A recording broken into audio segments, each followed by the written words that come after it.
주차장 태양광 시급한데 조례로 막아. 스포츠 자동차들이 치열한 경주를 벌이는 전라남도 영암군의 포뮬러1 경기장. 전체 면적 130만 제곱미터 중 약 20%인 23만 제곱미터가 주차장입니다.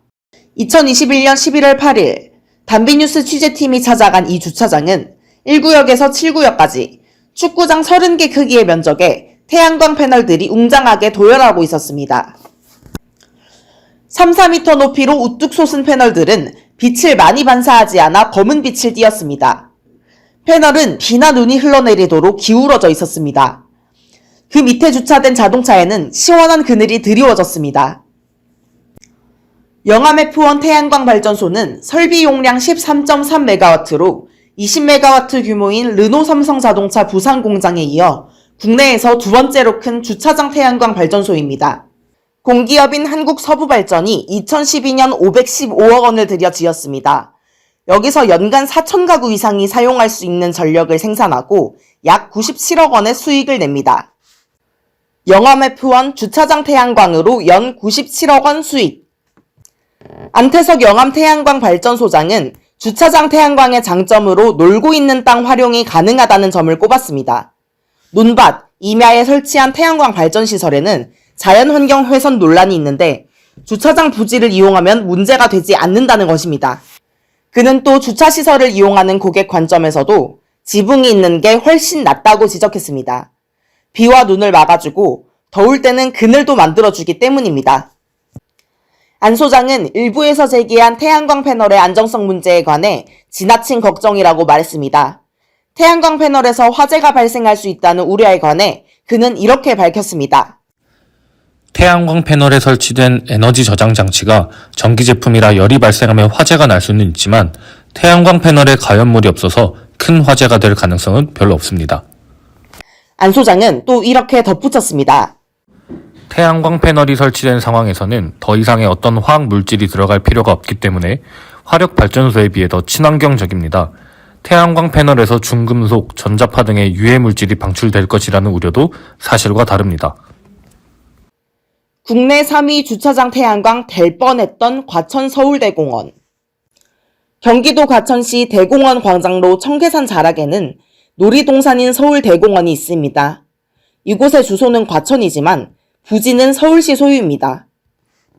서울에너지공사는 2018년 3월 서울대공원 주차장 부지를 활용해 태양광을 설치하는 사업을 발표했습니다. 그러나 이 사업은 과천 주민들의 반대에 부딪혀 좌절됐습니다. 서울에너지공사는 당초 서울대공원 주차장의 지상 공간에 태양광 발전소를 지어 신재생 에너지 확대 보급과 친환경 서울대공원 조성에 기여하겠다고 밝혔습니다. 주차장 부지 16만 제곱미터 중 9만 제곱미터의 태양광 패널을 설치해 10메가와트 규모의 전기를 생산한다는 구상이었습니다. 이는 연간 3,600가구가 사용 가능한 전력량입니다. 계획대로 됐다면 주차장 태양광으로서는 영암F1에 이어 국내 세 번째로 큰 시설이 됐을 것입니다. 하지만 이 사업은 과천시 일부 주민들의 반발 때문에 첫 삽을 뜨기도 전 중단됐습니다. 제갈임주 전 과천시의회 더불어민주당 의원은 단비뉴스 전화 인터뷰에서 이렇게 말했습니다. 주민 설명회를 하는데 거기서 반대 의견이 터져나오기 시작했습니다. 주민 반대가 그렇게 심할 줄은 몰랐습니다. 주민들 제기한 태양광 위험성은 사실 묵은 판명. 일부 과천 시민들은 안전사고 우려와 함께 도시 미관을 해친다며 태양광 설치를 반대했습니다. 2018년 과천 시민들이 결성한 서울대공원 주차장 태양광 발전소 설치 반대 비상대책위원회는 2019년 6월까지 서울시청 앞에서 10차례 반대 시위를 했습니다. 당시 비상대책위원장이었던 김동진 씨는 단비뉴스 전화 인터뷰에서 이렇게 말했습니다. 지금도 태양광 설치에 반대합니다. 엄청난 대용량의 태양광 패널을 설치하면 빛 반사도 심하고 학교와의 거리 문제, 효율성 문제, 안전성 문제, 경관을 훼손하는 문제도 있기 때문입니다. 김 씨 등 비대위가 주장했던 위험성은 대부분 사실과 다른 것으로 판명됐습니다. 한국에너지기술연구원의 2015년 논문에 따르면 태양광 패널의 빛 반사율은 5.03%로 강화 유리의 빛 반사율인 7.48%보다 낮았습니다. 또 2019년 국립전파연구원의 조사에 따르면 3kW급 가정용 태양광 인버터의 전자파 자기장 강도는 7.6mHz로 전자레인지나 인덕션, 전기장판 등 생활 가전기기보다 낮거나 비슷한 수준입니다. 태양광 패널이 중금속 범벅이라는 주장도 나왔으나 2018년 한국환경정책평가연구원의 연구에 따르면 국내 태양광 폐패널에서 폐기물관리법 시행규칙에 지정 폐기물 기준을 초과하는 중금속 성분은 나오지 않았습니다. 제가림주 의원은 이렇게 말했습니다. 사실과 다른 정보들이 많았습니다. 하지만 반대운동을 하신 분들의 목소리가 컸고 부정적인 여론이 다수 형성돼서 아예 사업을 시작하지 못하게 됐죠. 김동진 씨는 태양광의 빛 반사가 심하지 않고 중금속이 나오지 않는다는 팩트체크 결과를 듣고 이렇게 말했습니다. 일반 시민들은 거기에 대해서 믿을 수가 없어요. 태양광이라고 무조건 다 좋은 건 아니죠. 김 씨는 또 이렇게 덧붙였습니다. 소규모로 개인이 원해서 지붕에다 설치하는 건 반대하지 않는데 몇십만 평에다 설치하는 건 오히려 환경에 더 악영향을 끼칠 수 있다고 생각해요. 과천시 도시계획 조례로 태양광 발전소 원천 차단. 반대 주민들의 안정성 우려가 사실과 다른 것으로 밝혀졌지만 서울대공원에는 앞으로도 태양광 발전소가 들어서기 어렵게 됐습니다. 2020년 11월 과천시의회가 도시계획 조례 제22조의 2항 신설을 통해 태양광 발전시설의 이격거리 등을 규제했기 때문입니다. 국민의힘 소속 시의원들이 주도한 이 조례는 도로, 주택과 태양광 발전소 간 거리를 촘촘하게 제한해 과천 시내에 태양광 발전소 설치를 힘들게 만들었습니다. 도로, 주택가에서 각각 500m와 300m 이내, 학교에서는 200m 이내에 태양광 패널이나 발전 생산 시설을 두기 어렵게 된 것입니다. 제가림주 의원은 이렇게 말했습니다. 조례가 개선돼야 해요. 이제 대공원에는 주차장 태양광을 할 수 없게 된 거죠.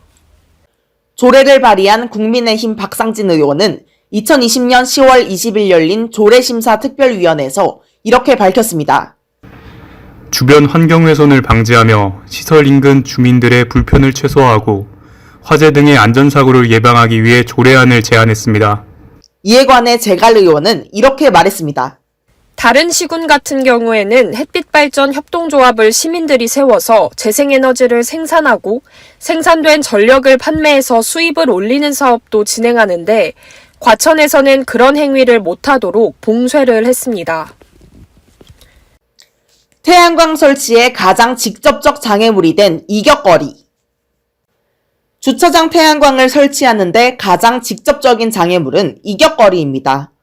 산업통상자원부는 2017년 태양광 발전시설 입지 가이드라인에서 지방자치단체장이 태양광 발전시설에 관한 이격거리 기준을 설정 운영하지 않도록 기본 원칙을 정했습니다. 그러나 이 가이드라인에는 법적 구속력이 없습니다. 태양광 시설 입지 규제 조례를 자체적으로 만든 지자체는 2017년 말 83곳에서 2024년 1월 129곳으로 약 55% 늘었습니다. 기후솔루션은 이런 이격거리 규제가 태양광 발전 사업 활성화에 가장 큰 걸림돌이라고 지적했습니다. 기후솔루션 조은별 연구원은 단비뉴스 인터뷰에서 이렇게 말했습니다. 태양광 에너지 정책의 가장 큰 문제는 정책의 원칙과 기준이 제대로 마련되지 않은 점입니다. 그런 상태에서 태양광을 설치하려고 하면 주민들이 반발하게 되고 결국 지자체는 이격거리를 지정해 태양광 설치를 막게 되는 것입니다. 기후솔루션이 태양광 발전 입지 규제를 시행 중인 전남 한평군, 경남 함양군, 경북 구미시 등 3개 기초지자체를 분석한 결과 이격거리 규제를 적용하면 태양광 발전시설 설치가 가능한 면적은 자연조건상 설치 가능한 전체 부지의 평균 15%로 줄어듭니다. 특히 경북 구미시는 도로, 주택과 관광단지 등에 500m의 강한 이격거리 규제를 두고 있어 태양광 설치가 가능한 면적이 전체의 7%에 그칩니다. 이마저 산림보호로 사실상 설치가 불가능한 산지를 제외하면 0.09%로 감소합니다. 조 연구원은 특히 과천시 태양광 설치 조례가 굉장히 강한 규제라며 이렇게 말했습니다. 학교와 의료기관의 이격거리까지 명시한 경우는 드뭅니다. 태양광 설치를 전혀 안 하겠다는 말이죠. 그는 이렇게 덧붙였습니다. 태양광은 면적이 필요한 구조물이에요. 그런데 주택, 농로를 포함한 도로에 공공시설까지 이격거리를 적용하면 사실상 주차장 태양광을 설치할 수 있는 곳이 없을 것입니다. 탄소 중립 달성하려면 주차장 등 유휴지 활용 시급. 한국에너지공단에 따르면 2024년 1월 2일 기준 국내 태양광 발전소는 14만 5,796곳입니다. 태양광 발전량은 2022년 기준 국내 전기 생산량의 4.5%에 불과합니다. 기후위기 대응을 위해 2050년까지 탄소 중립을 달성하고 이에 앞서 2030년 온실가스 배출량을 2018년 대비 40% 감축한다는 국가 온실가스 감축 목표를 지키려면 태양광을 포함한 재생에너지 생산량이 획기적으로 늘어야 합니다. 기후 솔루션의 재생에너지 확대를 위한 장애 요인과 개선 방안에 따르면 NDC를 맞추기 위해서는 2050년까지 태양광 약 348기가와트를 증설해야 합니다. 국내 원전 1기의 평균적인 설비 용량이 1기가와트입니다.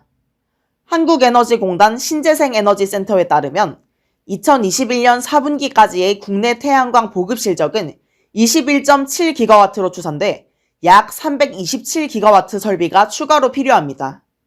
그러나 기초지자체별로 태양광 입지 규제가 난립하고 자가용, 영농형 태양광 보급 확대를 위한 가이드라인이 미흡해 태양광 발전소의 신속한 확충이 어려운 게 현실입니다.